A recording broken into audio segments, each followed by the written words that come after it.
Everybody. Thanks for joining today's national call. I'm going to give it just about a minute or so to allow for more people to join before we start the agenda. Thanks.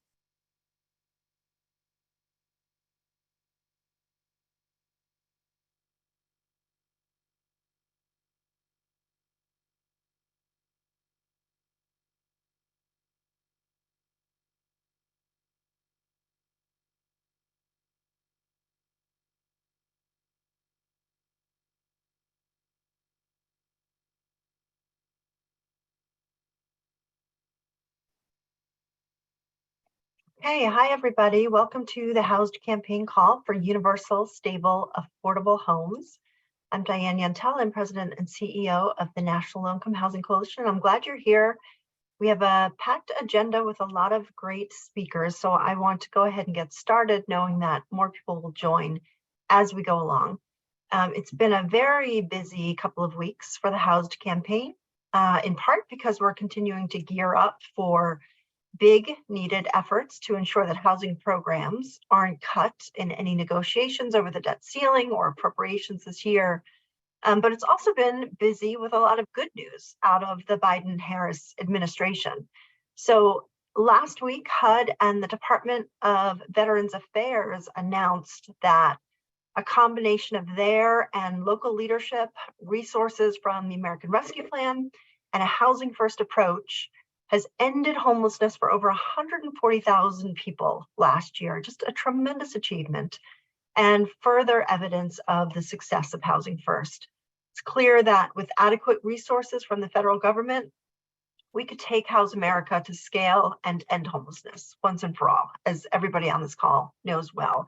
And we'll talk more about this work and this announcement in a future HoUSed campaign call and on our monthly webinars on homelessness and Housing First, which we co-host together with the National Alliance to End Homelessness and the Center on Budget and Policy Priorities. So I hope you're all able to join us for those webinars as well.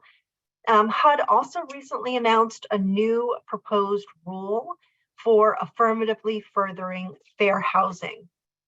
This to help communities meet our country's more than 5-decade-old requirement to address systemic racism and segregation, and to provide the tools to local communities to do so.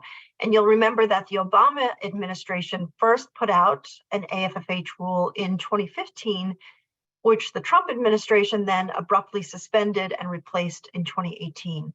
So HUD's new proposed rule not only helps to undo those harmful efforts by the Trump administration to undermine fair housing, but it also seeks to simplify the fair housing analysis process while still holding communities accountable for addressing racial inequities and advancing equity. And so we will be joined later on today's call by Demetria McCain, who's the Principal Deputy Assistant Secretary for Fair Housing and Equal Opportunity at HUD, and she'll talk some more about the rule. And of course, we'll look forward to continuing to review the rule closely and to working with the administration on our collective efforts to advance racial and social equity. And then also last week, the White House announced new actions and a blueprint to strengthen and enforce critical renter protections, which, while not doing everything that we urged, is really a significant step forward. And for all the reasons you know, strengthening and enforcing renter protections is vitally important to addressing the broader housing crisis, and it's a key component to our HoUSed campaign. So the administration's announcements last week were really an important step forward, but there's much more to do. And later on today's call, we'll be joined by Erica Pothig from the White House Domestic Policy Council. She's a special assistant to the president, and she's going to talk more about these White House announcements and what's next.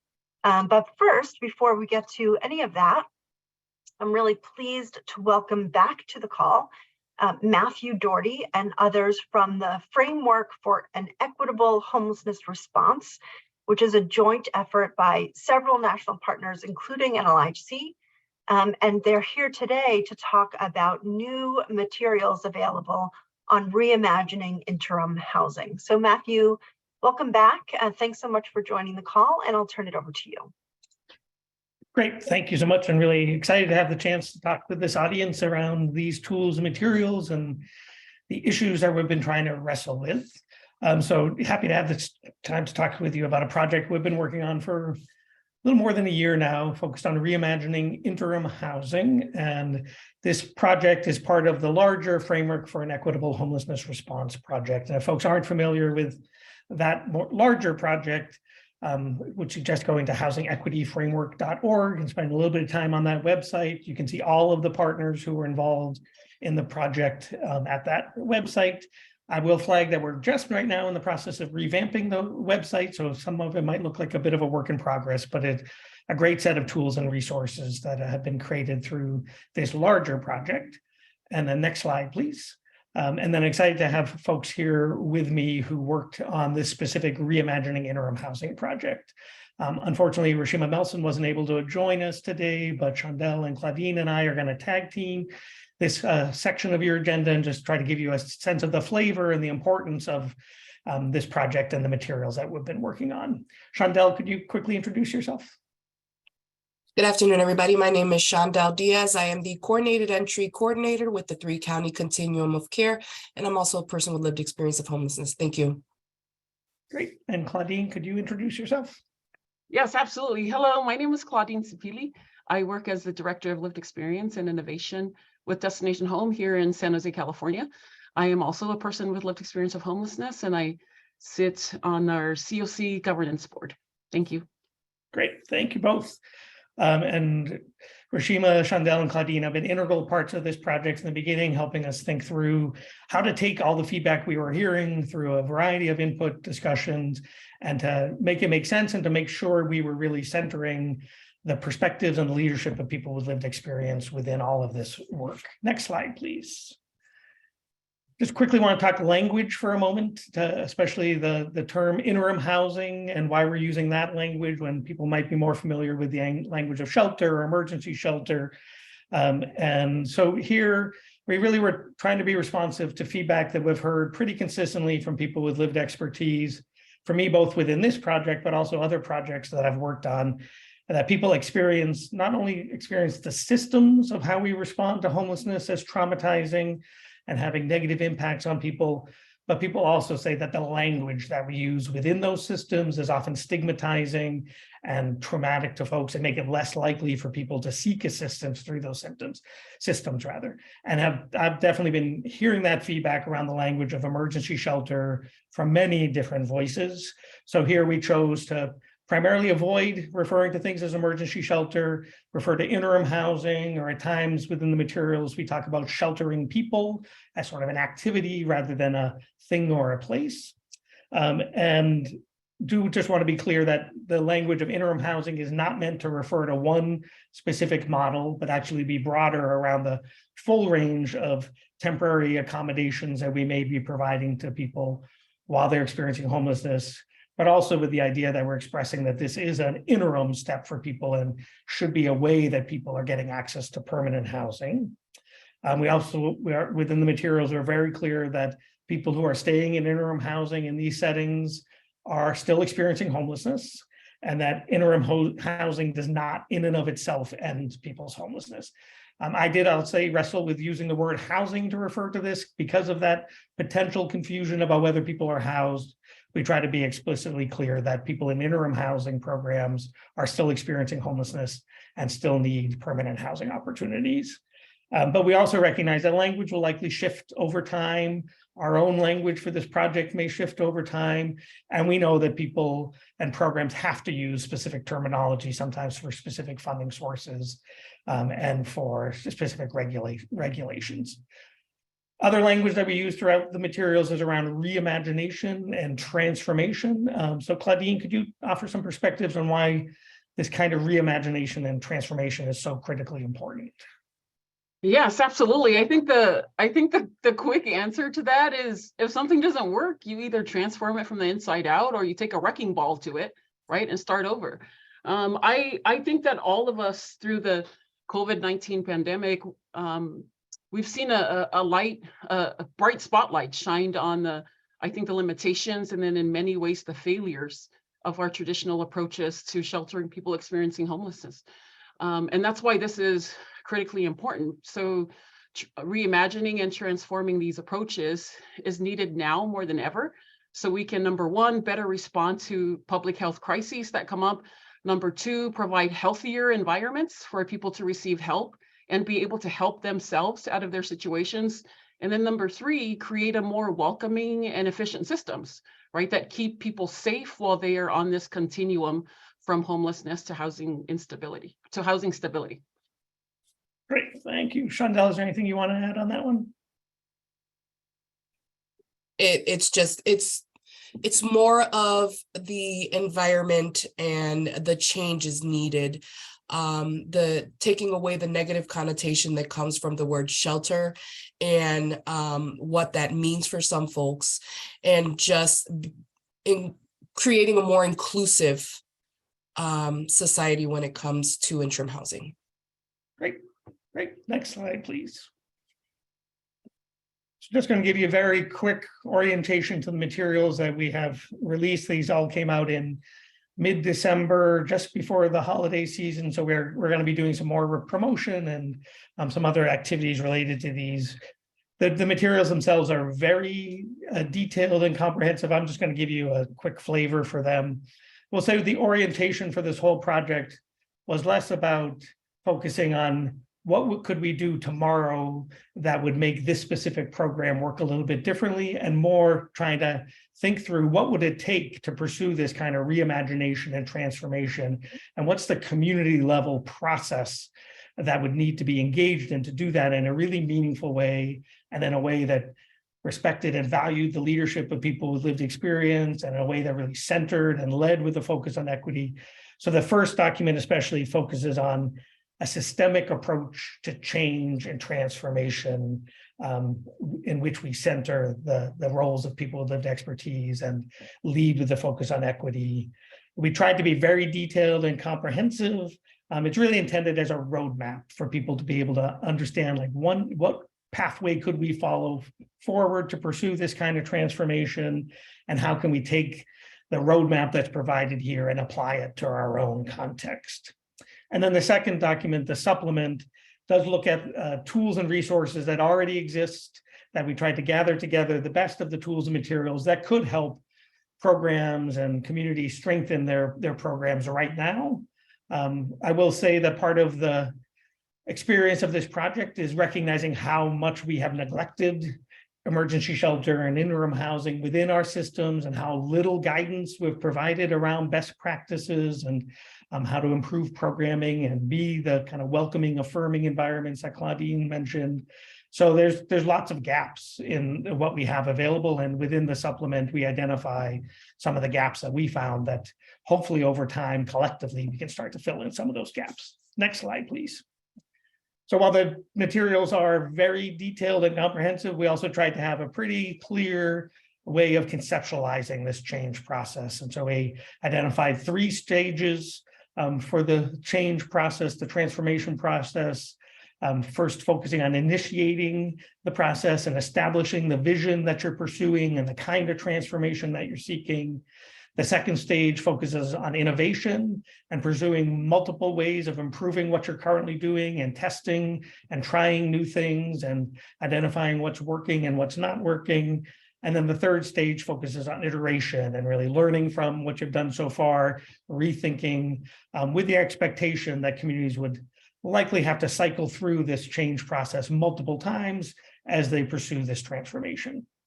And then within each of those stages, we identify action areas, 6 action areas in total, that get a little bit more concrete about the work.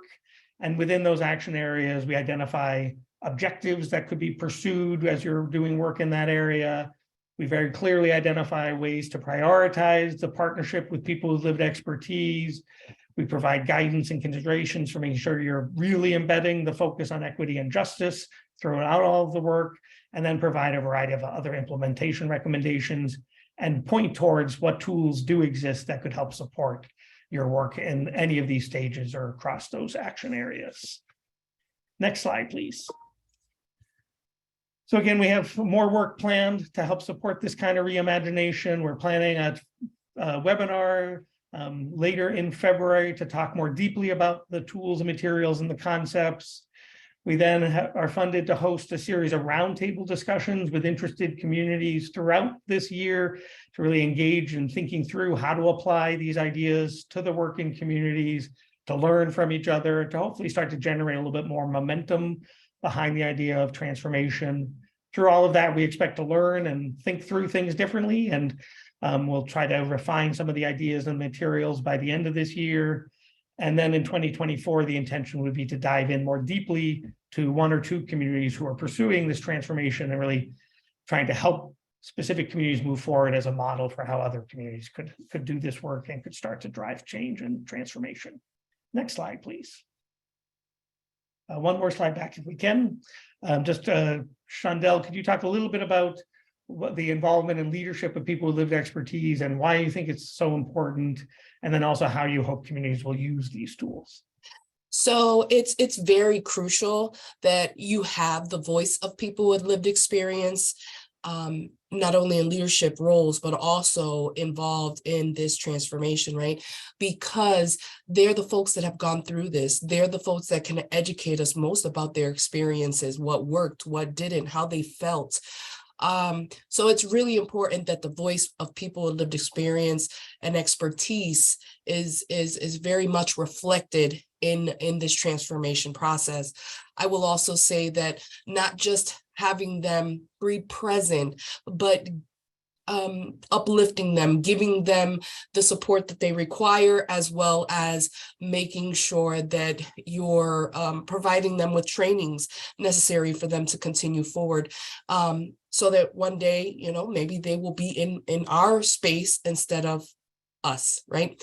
And then I hope that communities will be able to use this tool. And again, as I stated before, taking that negative connotation away from shelter, whereas many communities shun, different shelter goers, or, oh, we don't want them in our community, but making sure to be more inclusive and understanding that wherever a person lays their head, that's where they call home. And I just hope that this tool is very useful for everyone in transforming the way that they're currently working through their shelter systems. Thank you. Great, thanks, Chantal. Claudine, anything you want to add before we wrap up? Yeah, just to the first question. Thank you, Matthew. So I stand firm on the belief that people that have experienced homelessness, they have that firsthand experience that people with no proximity to homelessness, and that's what we want to tap into, right? So they understand the complex intersectional dimensions in systems because of their homelessness, and they would be amazing and guides to help us see through to the root causes of homelessness and then work our way backwards from that. So they're absolutely critical to be involved in all decision-making aspects of creating and implementing homelessness response systems. Thank you. Great. Again, thank you for the time on the agenda. We've only been able to give you a flavor of these tools and materials, but hope people will have a chance to follow the link that's in the chat box and start to dive into the materials and look for some of these next steps coming up. I'll turn it back to you, Diane.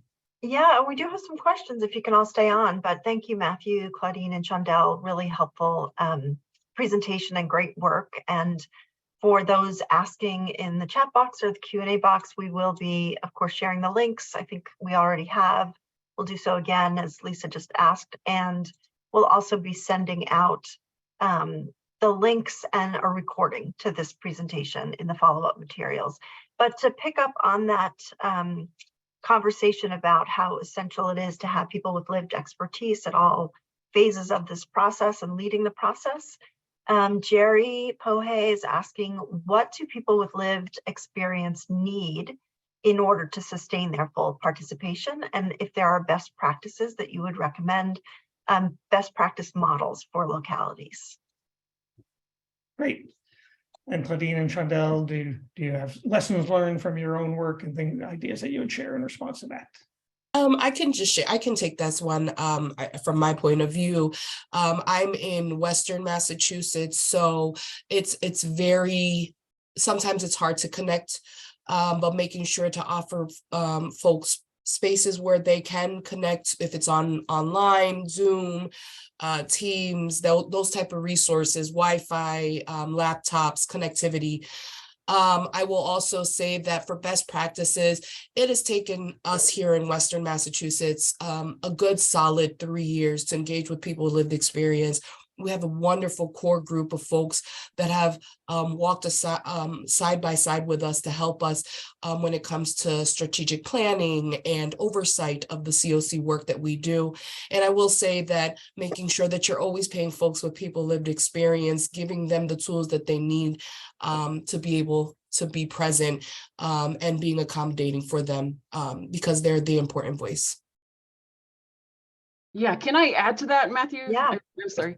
Oh, thank you. So I really think that one of the things that comes to automatically to my mind when questions like this are asked is really transparency and clarity, right? You can't just go out and get a human with lived experience of homelessness and then expect them to act, you know, a certain way, or you pull a string and they say something that helps inform your system, right? So there's a whole lot of honesty involved here, and I really think being clear about what the motives are, right? So if you're inviting people to participate in a listening session, for example, you provide them a very specific ask. You give them the information that prepares them for being able to contribute in a meaningful and impactful way. And then after that listening session, you provide them with this is what happens next, right? And ensuring that your best laid efforts do not unintentionally create tokenization or that the feeling of tokenism in all of these things. And number two thing I'll end with is financial compensation for people with lived experience or expertise of homelessness is very important, right? We can't expect them to just show up and give us what they need or what we need, and then let them go without any thought towards what they need or the support financially for them to be there, right? So and that process also has to be very equitable. So it's a longer discussion, Jerry, that would require more time than we have on this Q&A session. But thank you. Great. Yeah, and I think we have a lot more work to do to identify the best and strongest practices. I will just note that both the documents I talked about include materials and links to guidance around engaging with people and partnering with people with lived expertise. So there may be some useful tips in those materials as well. Great, thank you all for that. And Jimmy Duffner is asking whether safe parking and camping sites would be considered interim housing under the definition that you used. That is a great question, one that we really wrestled with, I will say, and one that I have wrestled with in terms of like how expansive should we be and what we think are the opportunities to provide to people. I will say we did a lot of focus groups last spring that I didn't have time to talk about, but the National Coalition for the Homeless hosted a variety of focus groups with people lived expertise. And those focus groups definitely encouraged us to think about being expansive about what we thought the options should be available for people, because different people would want and see different opportunities as their best next step. So we do have a pretty expansive vision for what's included, recognizing that in some of those settings, people would still not only be experiencing homelessness, but they'd still be unsheltered, and we need to be thoughtful about that. But we do use a pretty expansive definition. Shondell or Claudine, anything you want to add on that? Yeah, I really want to add, like I see this question by Jimmy and I automatically want to say no, right? And the reason for that is it's not housing per se that they're in, right? So for a safe parking or camping site. However, I think that we should get away from a label of interim housing and really look at the services that are being provided at a safe parking or at a camping site that continues to move the person from homelessness on this journey, this housing continuum, all the way into permanent housing. So if the services provided through these two models are accomplishing that goal of housing people, of permanently housing people, then I think there's some gray areas there for us to factor these two things under interim housing. And I echo what Claudine says. Thank you. Thank you. And we have a lot of great comments coming in, and I hope you'll have a chance to take a look at them, maybe respond to them via chat or Q&A. But I'll ask one last one for this presentation. And that's a question about balance and how do you advise advocates to balance the need to have this conversation about interim housing solutions and to keep a focus on the long-term solutions that are needed. Any thoughts you have on that to share? Another great question, and I will actually say we asked that question in every single one of the focus groups we did as well. But Claudine and Chandel, anything you want to respond first around? Yeah, I have a burning desire, so I'm going to jump at this one. So I think if we look at, so me as a person with lived experience, I would like nothing more than the solution being putting people from encampment into permanent housing. We all know in most places in the country, that is absolutely not possible, right? Because there's not enough housing vacancies to stick every unhoused person into a vacancy. So when we're looking at people that are currently unsheltered, for example, it would be better for them to be in some sort of interim solution where they can get out of the elements, they can get their needs met, get their medical needs met, start working on a housing stability plan, maybe even work with a housing navigator or a career development specialist to help them get all of the things in order that they need on their way onward to permanent housing. So we can look at this and as not in extremes, as if it's not permanent housing, we don't want it. That's a great philosophy to adopt, right? But in this age where we're in now, where the numbers of unhoused people have skyrocketed over the last few years and made worse by COVID, we have to look at all the options.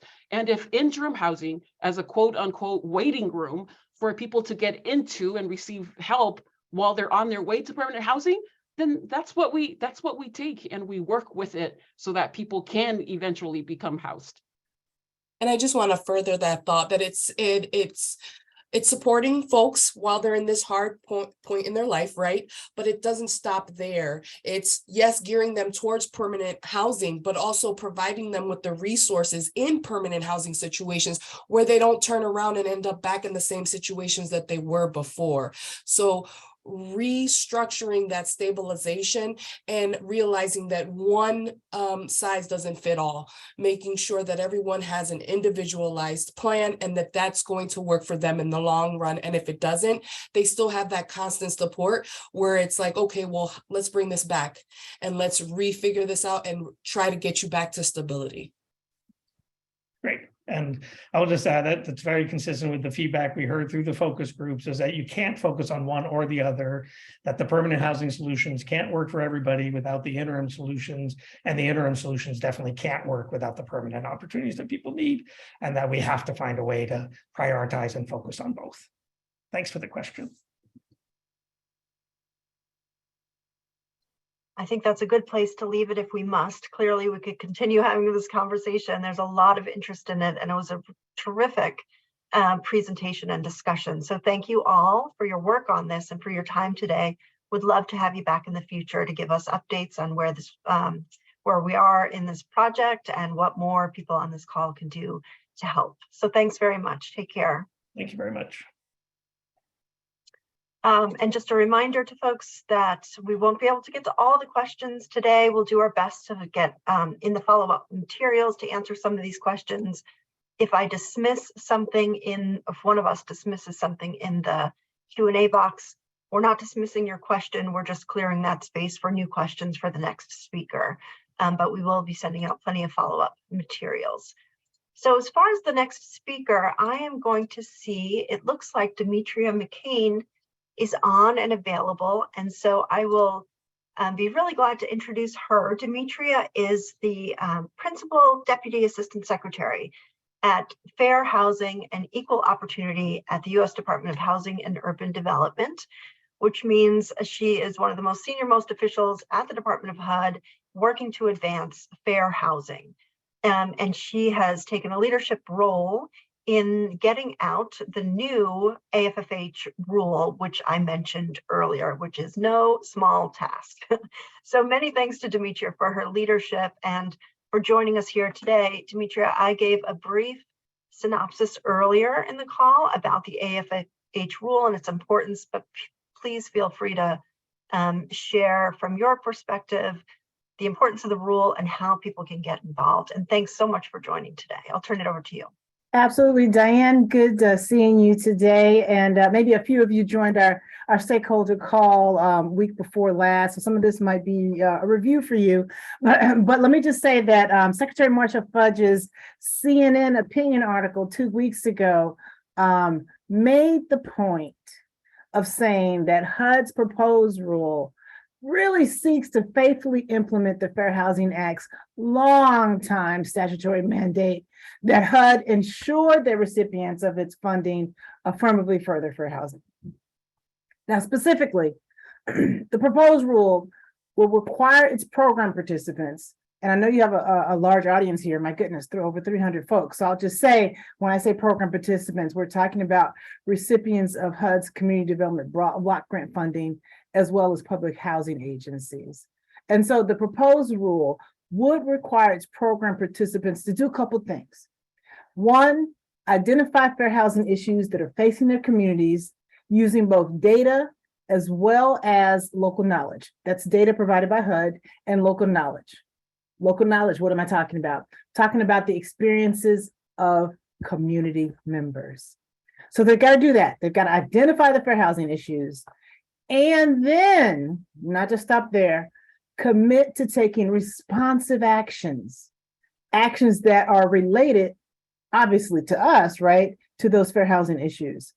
Now, in this regard, the fair housing outcomes are going to be locally driven based on the fair housing issues by local circumstances without us, HUD, dictating particularly what steps a participant is supposed to take to overcome those issues. So it's up to the community. Now, instead, the NPRM, or proposed rule for a better word, it actually intends to empower and require program participants to meaningfully engage with their communities. Because how in the world are they going to be responsive, right, without the engagement piece of it? And so now this engagement piece is going to allow program participants to understand their local issues as they try to develop the goals to overcome some of those issues. And they need to do that in a way that seeks to create integrative living patterns, right? Deal with those issues to overcome the historic and existing patterns of segregation, and to reduce the racial and ethnic concentrations of poverty, as well as increase access to home ownership and ensure the realistic and truly equal access in all areas of the community, equal access to opportunity and community assets. Now, we tried to build upon the 2015 version of the rule. And so the refinements in this rule, though, were informed both by HUD's own experience under the 2015 version, as well as stakeholder input from a large variety of folks, including National Low Income Housing Coalition representatives. And so HUD took that information and used it to make the refinements that you'll find in the proposed rule. And we believe that they actually simplify the required fair housing analysis, actually making it easier for program participants to actually complete the analysis correctly, while at the same time allowing more time and energy to be spent on the effective goal setting. So we think this is to be more simple than the 2015 version. I really focus on what's most important. We also think that this version will provide actually more transparency, both to the public and really a greater opportunity for public input in the formulation of review of the equity plans. And so that's where the community at large comes into play.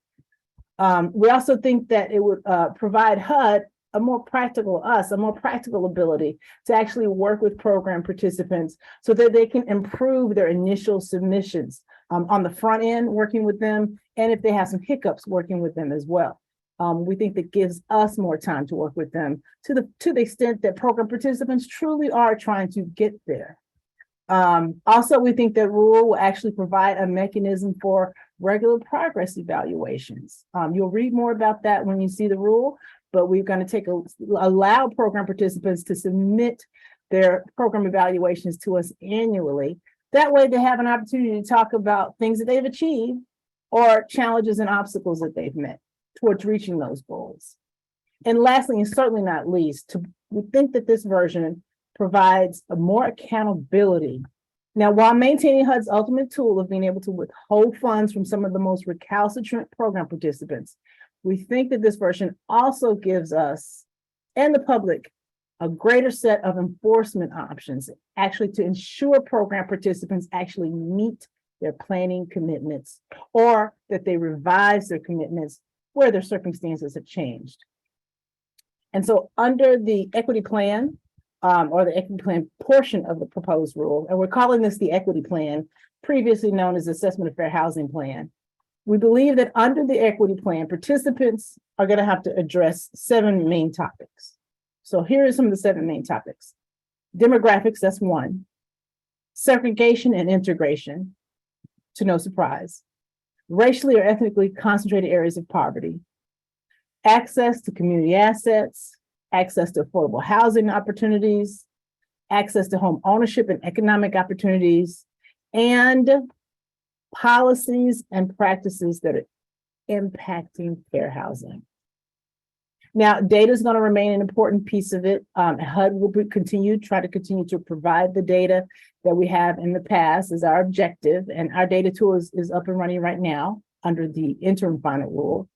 And community engagement. I can't stress that enough. Community engagement. When you get to that part, when you take a look at the rule, you'll see some more details, let's say, as it relates to community engagement, to make sure that all people in the community are being reached, particularly those who have been overlooked and underserved. And so let me just say in closing that I'm sure that there are a whole lot of you have a lot of questions about what's going on, which is exactly why we've kind of created a set of 3 stakeholder briefings that go a little further than the previous briefing we had. And you can just sign up for those briefings on our website, which is hud.gov/AFFH. They'll be taking place next week. And let me just end by saying this. We actually expect that these refinements that we've made to the 2015 version of the rule will help program participants more easily identify their goals and solutions to affirmatively further fair housing. And we think that this particular proposed rule provides greater transparency for the public, greater opportunity for public engagement, and accountability mechanisms so that we can ensure that program participants live up to their commitments. Now, it's not actually published in the Federal Register just yet, but a copy of it is on our website. It'll just be days when it's up and running on the Federal Register. When it is, we are welcoming a robust set of public comments from folks like you, as well as others far and wide. And so while that's pending, go ahead, you can take a look at it on our website. Once it's on the Federal Register, you'll have 60 days to issue public comments. You can do that through the official channels, which is regulations.gov. Also, we've created a tool, a how-to guide on how to submit public comments, because we want to make sure that lots of folks get an opportunity to do this, not just some of the policy wonks like us or me or whomever, but we really want community groups and grassroots groups to take a look and feel as if that they have an opportunity to give us their opinion about what they think the proposed rule is saying. So with that, Diane, I say thank you. And please, again, I welcome you to take a look at our website and sign up for some of those briefings that we're going to have next week so you can go a little bit deeper. So helpful, Demetria. Thank you again. Thank you so much for your work on this really important proposed rule. And thanks for taking time out of your very busy schedule to join today. I appreciate you. Absolutely. Love it. Take care. Take care. Bye-bye. Bye. And for folks asking questions in the Q&A in the chat box, I see you. I appreciate all the questions. And because HUD is just put out this proposed rule and they're in the process of gathering public comments, Demetria McCain is really limited in what kind of questions she can answer on this public forum. So I'm glad she was able to come on and share that background and share information with all of us about how specifically we can weigh in. And at NLHC, we'll certainly be sharing out information about how and when to weigh in. We may be sharing some draft public comments, if that makes sense. We'll be sharing some links to some of those public information sessions that HUD will have, and we'll continue to work to help you get your questions answered in that way. So thanks for all the questions on that. So I'm going to turn now to a field update. We have Faiza Malik from Public Counsel. She's a senior supervising staff attorney there to give us an update on their work. So Faiza, I'll turn it over to you. Thanks so much for being here.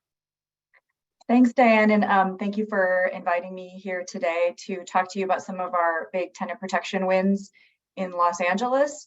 I do have some slides, so thank you. So hi again, I'm Faiza Malik. I'm a senior supervising staff attorney at Public Counsel, which is based in Los Angeles. I'm in the community development project there, and our project provides legal support to community-led coalitions to advance housing justice, racial justice, and economic justice. And today I'm going to just share some of the huge permanent tenant protections we've won over the last week. Next slide. So COVID emergency eviction protections have been in place for nearly 3 years in the city of Los Angeles. They are now sunsetting tomorrow. There will still be a repayment period for folks that had COVID rent debt, but going forward, we will no longer have COVID-19 eviction protections. So Public Counsel has been supporting community groups on the ground to advance replacement permanent protections to ensure that there is no gap and that we emerge from the pandemic with stronger tenant protections and not return to our pre-pandemic eviction levels, although those are already kind of at crisis levels here in Los Angeles. So as you may have seen in the news, we adopted some huge things last week, and that includes near universal just cause protections. We also adopted a threshold for non-payment evictions. So that is a permanent non-payment eviction protection that's going to go into effect after the pandemic, and relocation assistance for rent gouging, so huge rent increases. And that was just in the city council, but Los Angeles is actually made up of 88 cities. And so we have also been pushing for these policies to be adopted in the county, and the County Board of Supervisors adopted them for the unincorporated areas, which is the second largest group of tenants actually in the county.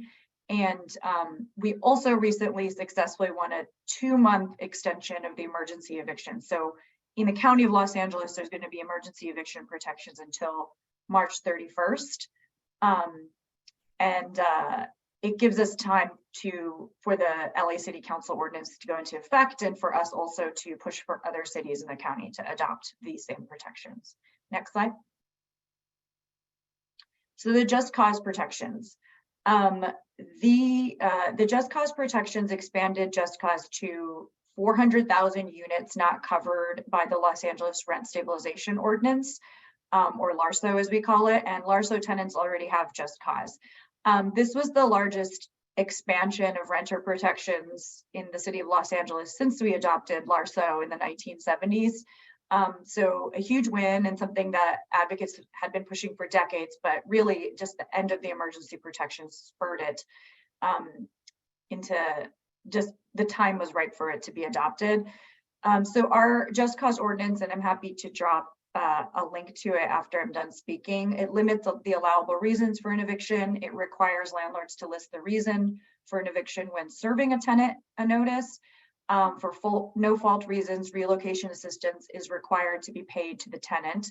And the relocation amount is reduced for small landlords who own less than 4 rental units. This was something some of the moderate council members added as an amendment. And it also requires landlords to file the eviction notices with the city, which is really important for data gathering. Next slide.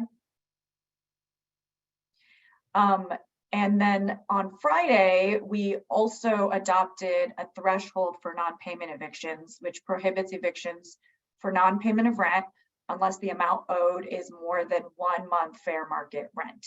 And in the Los Angeles metro area, that's around $2,200 for a 2-bedroom. And this protection impacts 2 million renters in Los Angeles. It is a permanent policy that makes sure that no one is evicted for falling short on their rent 1 month, which is a lesson we think is really important for us to learn from this pandemic. It has one more reading before it can be final and signed by the mayor. And so that vote is going to happen actually this Friday. Next slide. And then the third policy that we've adopted is a relocation assistance policy for tenants that are in non-rent stabilized units. When they get a huge unaffordable rent increase, the landlord is going to be required to pay them relocation assistance so that they are able to find housing afterward. And so the amount is the lesser of CPI plus 5% or 10%. And 10% is the rent gouging level here in California, which beyond which a lot of units are not even allowed to be raising their rent beyond that. And the relocation amount also differs based on landlord size. Generally, it's 3 times fair market rent, but a landlord of a single family residence only has to pay 1 month. And this ordinance needs to be adopted this week. And then it has to have a second reading as well before it's final. Next slide.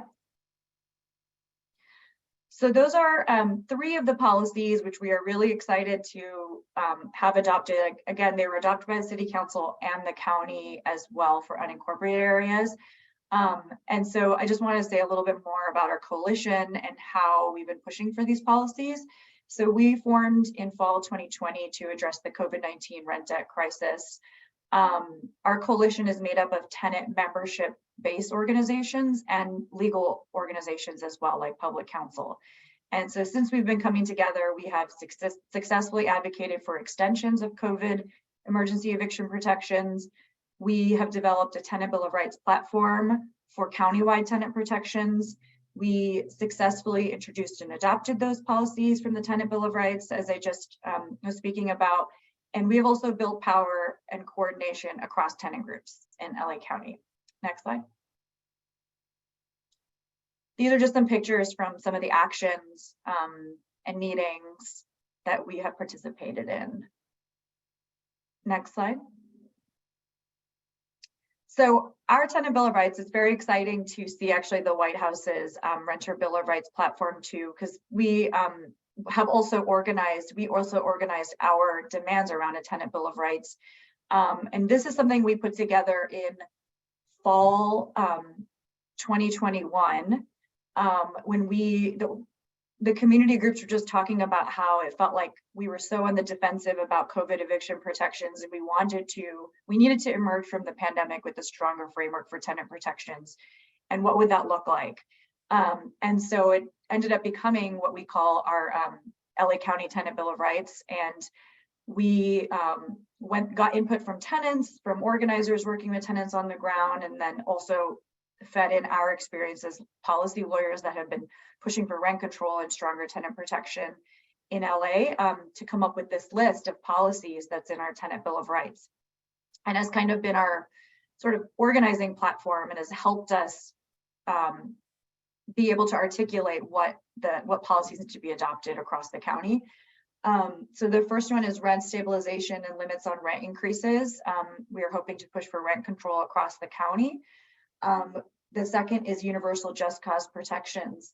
The third is a permanent limitation on evictions for non-payment of rent. The third is relocation assistance for rent gouging. The fourth is, the next one is effective tenant anti-harassment protections, a codified right to counsel for tenants facing eviction. And there is a right to counsel coalition here in Los Angeles that is leading that work. Safeguards against tenant buyouts, strong proactive code enforcement, and finally, the removal of discriminatory barriers to housing like eviction history, credit, and criminal history. And we actually have pending motions in both the county and city on that last one. Next slide. So in terms of next steps, as you can see from our list, we have been successful in adopting several of the policies in our tenant bill of rights at the city and for unincorporated areas. But I think there are some major things that we are all working on right now. And the next major step is, I think, a right to counsel here in Los Angeles. And so just this week, there's gonna be a town hall from the Right to Counsel Coalition. Another huge thing that is being implemented here in Los Angeles is a measure called Measure ULA, which is a transfer tax that the voters adopted to tax real estate sales over $5 million, and the proceeds of which are going to be used for affordable housing and tenant protections. And so Measure ULA is actually going to fund our right to counsel here in Los Angeles in the city, and as well as other tenant protections and rental assistance. And so that a lot of our groups are now pivoting and turning towards implementation of ULA. And then the picture from the top is just from our a press conference we had introducing our fair access motions, which is removing barriers such as eviction history and credit history and criminal history from tenants being asked about it. So that's sort of the next push, I think, now that we were able to adopt these important eviction protections before the emergency protections expire. So that's the end of my presentation, and I'm happy to answer questions. And if you want to read our Tenant Bill of Rights, we have 2 policy memos that are up on the Keep LA Housed website, keeplahoused.org. We have a Twitter handle where we are tweeting a lot of actions and toolkits for when there are important votes happening. And we also have a zine that's up on the website that's more of a plain language summary of all the policies. Thank you. Thank you, Faiza. Such great work, just really incredible progress. So thank you for the inspiration and thanks for sharing your progress here. Great presentation as well, because you answered most of the questions that have come in. Lots of people have been asking, one, can we share the slides? Answer is yes. People are asking how you did it, which you talked about. People are asking what's next, which you talked about. One clarification that's been asked is about the LA City protections versus the LA County protections. So if you could just clarify again, which are permanent and which expire. Yeah, so we have the City of LA's COVID emergency eviction protections expire tomorrow, but the county has adopted county-wide emergency eviction protections. They adopted an extension until March 31st, and that will also apply to the city as well. And the county is using its emergency powers to do that. And so we will have countywide emergency eviction protections until March 31st in Los Angeles. And so that's the emergency eviction protections. On the permanent side, the presentation, the policies that I went over, just cause, non-payment threshold, and relocation assistance, those are permanent tenant protection policies that apply for the city of LA, and then the county has adopted it for unincorporated areas. It's a little confusing because when we talk about the county, they have power only over unincorporated areas. So what's next actually, and what I forgot to say was, we created this Tenant Bill of Rights to serve as a model template that could be used in all of the cities in Los Angeles County. LA City is obviously the biggest because it's half the population in Los Angeles County, but there are so many small cities with lots of vulnerable tenants here in LA. And so we're pushing right now, something the county is going to do is put on a summit for small cities to uplift these, the Tenant Bill of Rights policies essentially as model policies.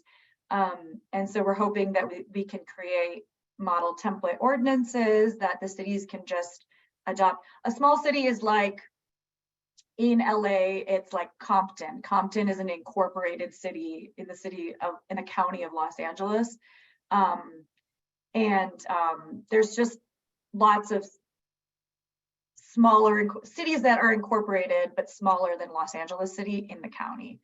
And so I think one constant thing we hear about from the cities is that they don't have the infrastructure to implement tenant protections.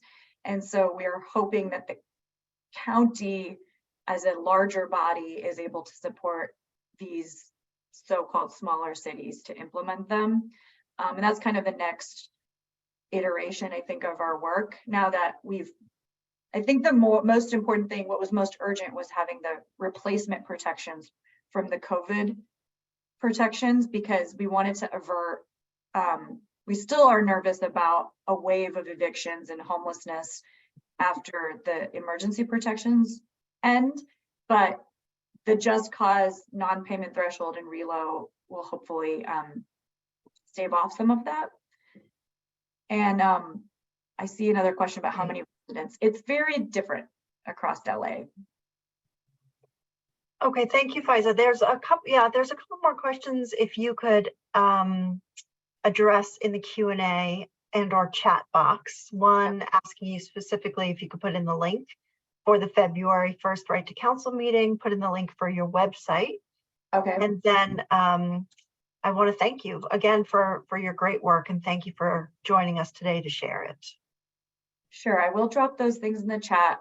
One thing I will note, and that I meant to note earlier, was that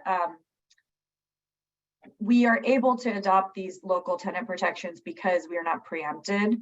I know that that's a consideration for other cities, and in California, cities can regulate the substantive grounds for eviction. And so that is the power under which we have been pushing for all these tenant protections. And so that's how we're able to do it. But we're very excited. It makes Los Angeles the largest city in the country that has these. And so I'll drop the links in. I can drop the just cause language as well, if that's helpful. And Great. thank you. Thanks so much, Faiza. Take care. Okay, so we're going to turn now to the next item on our agenda, which is the White House's blueprint for a renter's Bill of Rights. And I'm really glad to be able to welcome back to our call Erica Pothik, who is a special assistant to the president for housing and community development. She has had a long and distinguished career of working on affordable housing and community development issues. She has been on this call many times before. And today she joins us to talk about this blueprint for a renter's Bill of Rights from the White House and the actions that the administration has committed to taking to strengthen tenant protections. And in welcoming Erica back to the call, I really want to thank her and her colleagues and the president for their efforts over the last year, because the time, energy, and focus that the Biden-Harris administration has dedicated to this work of strengthening tenant protections and to ensuring that impacted people were at the table at the White House is in and of itself very significant and I think historic. I've talked on past calls about the meetings that I attended on behalf of the National Low-Income Housing Coalition in the White House West Wing to talk about tenant protections. And we talked about NLIHC's tenant leader cohort being invited to the White House with other impacted people to share their input, share their recommendations for tenant protections. And I can't recall another administration that has gone as far to amplify and promote from the White House and the importance of renters' rights and protections. So Erica, thank you so much for your leadership and work on this issue. And thanks for joining the call today. I'll turn it over to you.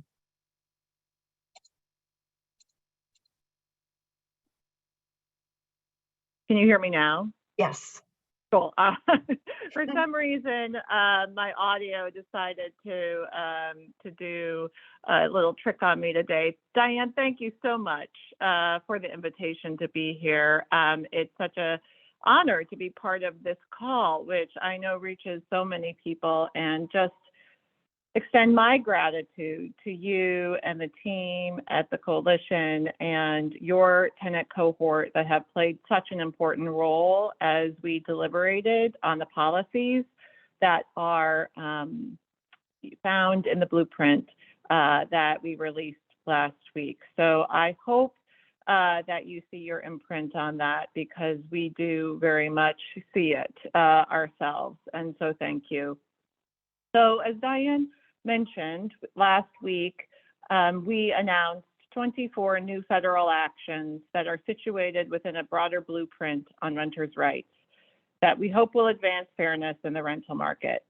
That announcement came about a week after the announcement of the new affirmatively furthering fair housing proposed rule that I know Principal Deputy Assistant Secretary McCain shared more about on this call. It also aligns with the federal strategic plan to prevent and end homelessness that we released last month. It's complemented by our housing supply action plan and broader efforts to increase affordability in the housing market that included historic levels of requests by the president in his budgets in FY22 and FY23 to expand rental assistance that I know we all feel is so vital. It's also reflective of all that we've learned during the implementation of programs and policies advanced during the pandemic, including the resources deployed through the American Recovery Plan. And we've been so benefited by the insight that you have brought to that work as well. And that has been a foundation for the work that we did and released last week. It really reinforces a consistent commitment to actions that advance a fair and affordable housing market. So we announced a lot of actions, 24 actions, and we see this as a start. It is important to highlight also, in light of those actions, that Congress plays a really important role here. We looked to the places where we had levers. We sought the legal authorities and the places where we could make a difference with executive action. But we also came up against some of the limitations of our executive action opportunities. And to that end, there is room for, obviously, Congress to play an important role, including funding some of the president's agenda on housing affordability, supply, and renters protections.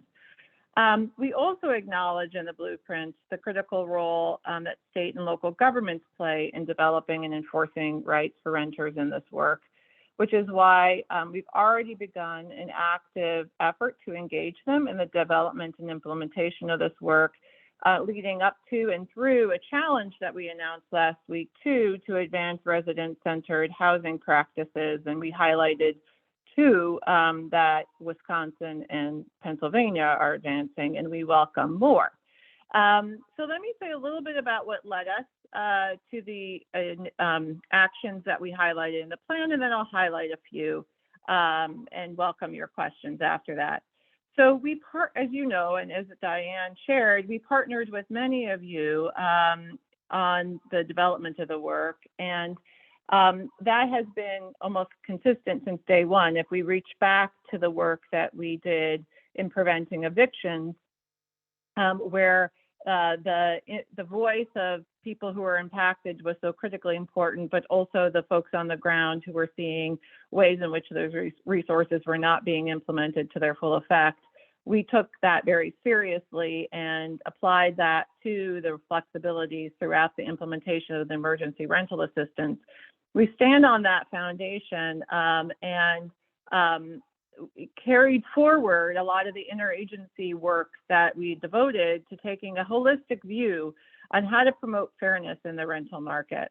And that's why we developed the blueprint itself. Its 5 pillars are very expansive, and we see it as being crystallizing some of the core protections necessary for renters. It's a commitment the president made in the campaign.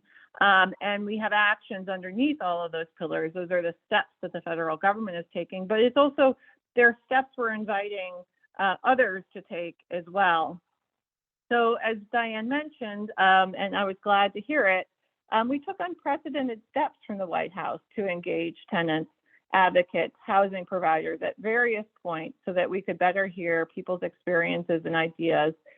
And we received communications and letters and all sorts of other kinds of incoming. And we took all of it very seriously as we developed the blueprint, which I hope you read in full.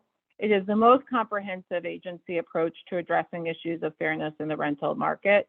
It's reflective of our principles and what we believe are the essential principles of a rental market. And the evidence of the challenges that exist. You'll find in the blueprint that one of the things we thought was really important was to situate this in evidence as well. So these actions are commitments. They are that agencies will take. Some will begin to roll out in the coming weeks. Some may take 1 or 2 months. Agencies have already been working on developing some of the core underlying guidance materials that are described in the fact sheet and blueprint. So the work is not commencing last week. It's already been going on for a while. So you should be able to, and we'll lift up those actions as they get announced and agencies take them. So I'm not going to read through all of them here, but I did want to highlight a few that I think are reflective of the deep collaboration going on across the administration to use all the tools and authorities we have to promote fairness in the rental market. So for example, you can see that the Federal Trade Commission and the Consumer Federal Protection Bureau are both independent agencies, announced that they will collect information to identify practices that unfairly prevent applicants and tenants from accessing or staying in housing. And why is this important? Well, it's important because this request for information is a predicate. It is the foundation upon which both agencies can use to inform enforcement actions and other policy actions under each agency's jurisdiction. Other agencies may choose to review the responses to that RFI themselves where they have jurisdiction. This is also the first time the FTC has issued a request for information exploring unfair practices in the rental market. It's also the first time that these two agencies have collaborated in this way. Similarly, the Federal Housing Finance Agency, also an independent agency, announced it will launch a new public process. I think this is the first time they've done this, to examine proposed actions promoting renter protections and limits on egregious rent increases for future investments. FHFA will maintain transparency through this process and provide periodic updates, including one within 6 months to interested stakeholders. But the process is also a means by which many on this call can participate in informing their consideration of potential action. Second, the administration is very committed to expanding renter protections in its existing programs. And some examples of that include the U.S. Department of Housing and Urban Development will publish a notice of proposed rulemaking that will require public housing authorities and owners of project-based rental assistance properties to provide at least 30 days advance notice before terminating a lease due to non-payment of rent. USDA will institute a broad set of actions that will advance clear leases, one of the principles of our blueprint, and ensure tenants can seek compliance with lease terms without facing retaliation across its portfolio of 400,000 units of multifamily rental housing. They're really building this work off of what HUD has already created as a model lease within the Section 8 properties. And the Department of Defense, which already has a tenant bill of rights, is expanding its efforts to ensure that military members can receive assistance from their installation military housing office to ensure that military members living in the Department of Defense's government-owned, government-controlled, or privatized housing have the right to organize. There are so many more actions in the blueprint, but I want to pause there, invite you to read it, review it, but more than happy to take your questions as well. Thank you.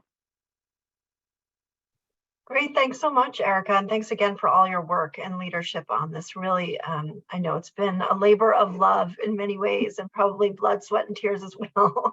So thank you for your work and for the outcome. And you know, Erica mentioned the process that FHFA has committed to starting, and I would underscore there too that they're talking about starting this process to consider protections against egregious rent hikes is, they're not committing to actually implementing those protections yet, but the process itself is really significant. It's the first time, I think, since the Great Depression that the federal government is acknowledging that there could be an important federal role in protecting against rent gouging. So Erica, you also mentioned the FTC CFPB actions and that they're going to be investigating practices that can be harmful to tenants. Can you say a little bit more about sort of the scope of the practices they will be investigating, and if you can, what you think they may find? Yeah. Well, and this is an invitation, so get ready, because when they release the RFI, they'll be looking for, evidence of unfair practices or practices in the rental market that they will assess whether they are unfair under their authorities. And particularly, this is going to be scoped as around tenant screening, tenant background, those kinds of things that may affect people's ability to attain housing or keep housing. Some of these practices have been brought to their attention by advocates already. But this is a more formal way. It's an important step that these independent agencies take to collecting the data. And that's what this is. It's like a data call. They are asking folks to identify practices. And these can be things like, for instance, the criteria that housing providers use to screen tenants. Are those transparent? They can be some of the issues that we know come up in relationship to when a tenant is screened on the basis of a credit report. Maybe that credit report is erroneous. What opportunities do potential tenants have to challenge the background screening that might have erroneous information in it? I don't want to, limit by virtue of my comments the potential of other practices that folks may bring forward. The process, as I understand it from our colleagues at the FTC, is that this data call will provide them with a lot of insights. They will then do subsequent, research and investigation and assess against their authorities what might constitute an unfair practice, and then they'll take it from there. So that's the role of this RFI. And as I noted, for both the CFPB and FTC, it's the first time they've collaborated. This is for FTC, the first time focused on the rental market. We think it's quite significant and will, bring, I think, new insights to bear on private, practices happening in the private rental market, as well as, practices that might be happening in the subsidized market as well. Great, thanks for that, Erica. And one of the things, I'm not sure if you mentioned this in your overview, but that is certainly mentioned in the announcement, is the White House's commitment to have regular quarterly meetings with impacted people, with tenant leaders and advocates. Can you talk a little bit more about those meetings and how people can get involved? Yeah, absolutely. So just to say, many of our agencies already have regular meetings with tenants as a matter of their work. That's been an important aspect of what informed the blueprint itself. So we place a high degree of value on that. And we wanted to communicate that we will continue that kind of engagement and going forward, and that different agencies will take, including the White House, but the different agencies will take the lead in organizing meetings, drawing sometimes from their particular, tenants who might be participating in their particular programs, but also in the private rental market as well. And we'll share sort of responsibility for organizing those meetings and move them around different agencies. But we're also going to maximize participation to make sure we have multiple opportunities for engagement. So not meeting with the same group of people every quarter, but trying to bring in different perspectives. And so, Diane, I'd love to turn to you and see if you have can help us identify some folks to also participate in those meetings on an ongoing basis, and help us glean other ideas for those participants, as we are absolutely trying to gain as much wide perspective as possible. Yeah, absolutely. Would love to continue that conversation. And as you know, NLHC has a tenant leader cohort, Yeah. incredible group of really active tenant leaders in their community and with us nationally. They were invited to the White House and participated in many ways in the meeting. Beyond their input, participated in the panel, participated in asking questions directly of Brian Deese and Director Susan Rice. So would love to keep those conversations going. We have a lot of ideas of tremendous tenant leaders who I know would really be eager to continue the conversation with you and your colleagues. Just a couple more questions. One around updating and expanding the blueprint. So question about how they'll, in addition to the commitments that have already been made, and us and advocates across the country working to continue to push and work together with the administration to make sure that they happen. How is the White House viewing this blueprint? Is it evolving? Is there room for, additional suggestions? For example, I think a lot of the feedback that tenant leaders and advocates gave to the White House were related specifically to pandemic related impacts, or coming out of the pandemic. But really, I think there's a lot more that tenant leaders would want to say that HUD could be doing around tenant organizing, that Treasury could be doing around tenant protections. So how are you and others at the White House sort of viewing the blueprint and how it will evolve? Great question. Thank you for that. So the one thing I would just draw people's attention to is when we announced the Housing Supply Action Plan, some of those actions were, it was a forecast of the things we were going to be doing in the years ahead. And as those formal actions took place, so for instance, proposed rulemaking was issued or guidance was issued, we bundled those in an update that we did in this last fall to hold ourselves accountable and share with people if you missed a particular action, to make sure that people were aware of some of those particular actions. Here too, we do have some forthcoming actions that we will be boosting on the platform and calling people's attention to it. But I think as actions begin to cluster and come together, and certainly when we have the challenge commitments, which are due in late April, and we assess those, we will reissue another update that will include both the new commitments, but also an update on progress and the actions that we announced last week. So that is one way that we will maintain accountability for what we promised to do. But we continue to be open to additional ideas. And I can even say in the Housing Supply Action Plan, we've taken actions in addition to those that we noted in the plan itself after it was released. So we continue to deliberate, the agencies continue to meet, and we continue to be open for those ideas. Great, thanks, Erica. And then last question I'll ask you for now, because you've been really generous with your time, although there's lots more questions coming in.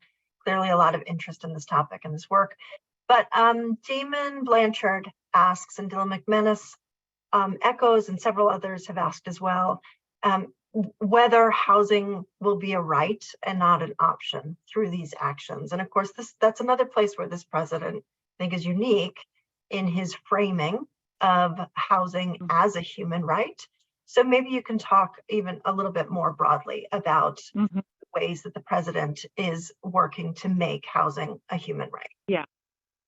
Thank you for that distinction, Diane, because I think I certainly share that aspiration, but I think we all know in reality, our policy, in order to get there, we would need to fulfill one of the commitments the president has made and also hopes for, which is the expansion of rental assistance to all eligible households. And of course, that is something we have been trying to advance, but needs a good partner in Congress to allocate the resources. And they have, but not to the level that we have requested. So we will continue to take these steps to advance housing security in this country. And I led this discussion today to give you a sense of the full picture of the actions that we're taking that we think contribute toward this aspiration and trying to get there, be on a pathway toward it. But I can't claim we're there today. Lots more work to do, clearly, but clearly some really great partners in the White House. So Erica, thank you again very much for your work, and thanks so much for joining us today. Thank you, Diane. Thanks, everybody. Thanks for the invitation. Take care. You too, Erica. Bye. So lots of work ahead for sure, and NLIC certainly will keep you all posted through these House campaign calls and through our newsletters. Sign up if you're not already on them. Through our forum, which is coming up in March, we'll actually have FHFA Director Sandra Thompson is one of our plenary speakers. So we'll hear more from her about the process that her agency is starting to look at tenant protections. So lots of ways you can get involved. And certainly once that process begins, we'll be working with all of you to pull together comments and submit. So I'm going to turn now to Sarah Sadian, our SVP for Public Policy Field Organizing. You all know her well, to talk about other policy updates and ways to get involved. Sarah, I'll turn it over to you. Great, thank you, Diane. I wanted to start today's update to talk a little bit about what we see as one of the biggest threats to housing and homelessness in this Congress. We have spoken on past calls about the need to lift the debt ceiling and how Republicans are using that as leverage to push for deep spending cuts to domestic programs, including housing and homelessness. So this week, President Biden is planning to meet with House Speaker McCarthy about how to raise the debt ceiling. The president says that he is still unwilling to negotiate over spending cuts that are tied to that, but House Republicans are keeping up their call for deep cuts. Right now, we know that Treasury estimates that the U.S. could default on its debt if Congress doesn't take action by June. And so there's a real short time frame between now and then when Congress is going to have to reach a deal on the debt ceiling. But as you may have seen earlier this month, in order for Speaker McCarthy to win enough votes to become Speaker, he promised that there would be deep cuts to domestic programs. And in his agreement with other Republicans, he agreed to cap this year's funding for fiscal year 24 to at least FY22 levels, which would require chopping at least $130 billion or 8% from all discretionary spending. And other Republicans have called for even deeper cuts, possibly cutting to FY19 levels. More recently, we have seen Senate Republicans follow suit. They sent a letter this week signed by 24 Republican senators, again to President Biden, calling for lifting the debt ceiling in exchange for cuts of the same size and meaningful structural reform to spending. So all of that means that it looks like Republicans are largely very aligned on pushing for spending cuts. Some Republicans are encouraging Congress or urging Congress to push off that default in June, to push it back till September, but that would give them even more leverage because the timing of that would match up with the start of the fiscal year when Congress would either need to have to pass a spending bill or pass a continuing resolution to keep the government open. That could add more pressure to Democrats if there was a threat of a government shutdown at the same time. And so we're deeply concerned about that. All of this should be cause for concern for advocates across the country. We do not want to see a repeat of the 2011 Budget Control Act. You may remember that in 2011, we also had a similar dynamic where we had a House that was controlled by Republicans, a Senate and White House that was controlled by Democrats. At that time, Republicans again threatened to default on the nation's debt and to use that as leverage for deep spending cuts. And the result was the Budget Control Act, which led to very low spending caps in place for domestic programs for 10 years. And while Congress was able to reach limited agreements every 2 years to lift those caps to some degree, it essentially prevented Congress from investing resources at the scale that we need. So we can't afford any further cuts to housing programs. Certainly not now, as we're seeing housing prices go up, eviction filings go up, homelessness in many communities go up. Now is the time where we should be expanding housing resources, not cutting them. I want to be able to give you a little sense of what it could mean if funding levels were cut. So I said earlier that some Republicans are calling for capping this year's funding at FY22 levels. On its face, that could be a cut of about $8 billion to HUD programs. But when you consider that HUD needs an increase every year just to keep up with inflation, to keep covering and serving the same number of households that are currently being served, it means that their harm could be even greater. And if HUD programs, again, were capped at FY19 levels, that would be nearly $18 billion cut, again, not including the increases that we would need for inflation. So all of that's to paint a picture that it's very concerning about these deep spending cuts, the threat of this cuts. And that's not even the full universe of what could be happening here for housing programs. If, for example, Republicans insisted that all cuts came from domestic programs and none for defense, or if we don't exclude growing healthcare costs that are needed also to be increased every year, we could face really significant cuts, even if it's just for a year or two, and possibly even a decade. So it's important that all of you are paying really close attention to this going forward. So the other thing to note is that these cuts aren't inevitable. We have to be really effective and consistent in our advocacy. And so I want to encourage you to start now. As I mentioned earlier, this is the time where Congress should be expanding resources, not cutting it. And if we were to see further cuts to housing programs, it means even fewer households would have the housing security that they need and the affordability that they need. So the next things that we're going to be doing is watching the State of the Union address that's on February 7th. We'll be watching to see what President Biden says about the debt ceiling and hopefully housing and homelessness. And we'll also see the Republican response to that. And we'll clue you in afterwards to see how that went. I also want to give you a heads up that we're just now going to start hearing or seeing from House Republicans hearings on pandemic relief and what they claim are waste, fraud, and abuse in those programs.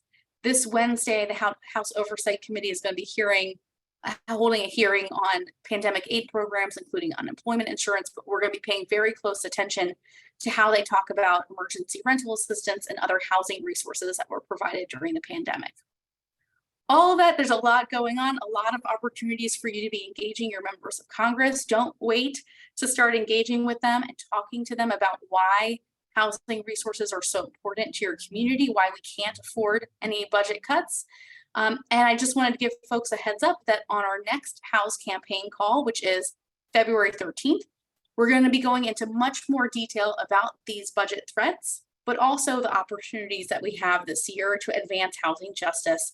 It's not just going to be a year of defensive work. There's a lot of offensive work that we have this year ahead.